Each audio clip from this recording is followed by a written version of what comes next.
I've got 3 exercises for you to try in this video, showing you how to use a massage ball to reduce shoulder tension. Shoulders may be tight if you're sat at a desk for a long time. You might find that you end up lifting your shoulders up. Sometimes it can be linked with breathing. Some people find the stress comes out in the shoulders, so it might be for a number of reasons that you're actually feeling the tightness. Using a massage ball is really inexpensive way of just getting a little bit of blood flow to the area, which can make things feel a little bit more comfortable. I'm using a spiky massage ball. You can also use a tennis ball, so you've got smooth or you've got spiky, and either or, it's just really a personal preference as to which one you would rather use. My name's Claire, I'm a physiotherapist from PhysioFit Health. Subscribe to our YouTube channel so you can keep updated with the videos. The first suggestion I'll go through is a really simple one with a ball. The front of the shoulder can get quite tight if you sat down.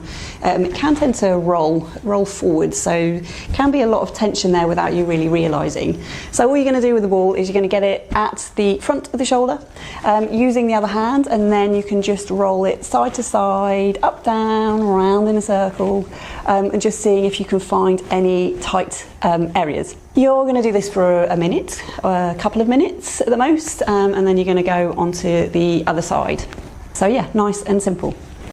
The second exercise is working the ball at the back of the shoulder.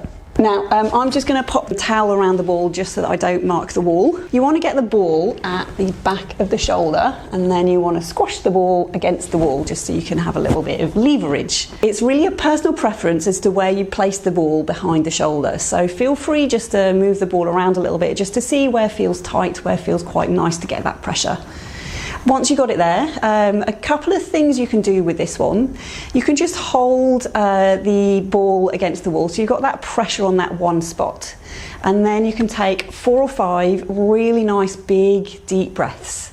And it's the breath out that helps you or the body relax into that pressure point.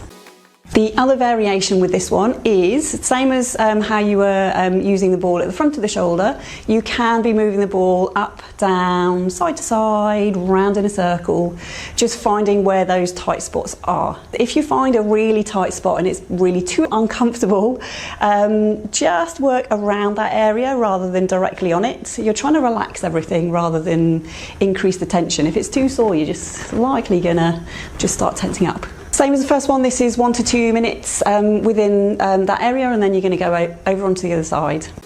Your third exercise with the ball is similar to the second one that we were talking about. So you do want to get the ball behind the shoulder and squash it against the wall. I'm using the towel so I don't mark the wall. So ball behind the shoulder, and then you're going to squash it. So this time you're finding where it feels tight. And you can actually start getting a little bit of movement with the arm on that side that you're working. So I'm doing my right side, right arm. I can lift the arm out to the side, and I can work within the area that is feeling the most tight on this side. As with everything, I actually think variety is pretty good. So you can move the arm out to the side, but you can also try move the arm forwards. And you can even bring the hand out, keeping the elbow nice and still. So just a couple of different variations for you to try. Again, I'd suggest 1 or 2 minutes at a time. It doesn't have to be too long. And then you're going to try on the other side. Try one of these exercise suggestions or all 3. Just to see really what works for you. In the description below we'll put some links to other videos we've created on the shoulder. It's really worthwhile when you're trying to loosen any tightness or tension from the shoulder, worthwhile adding in some strength endurance exercises just so you can get the most benefit out of what you're doing. Subscribe to our YouTube channel and I'll see you soon.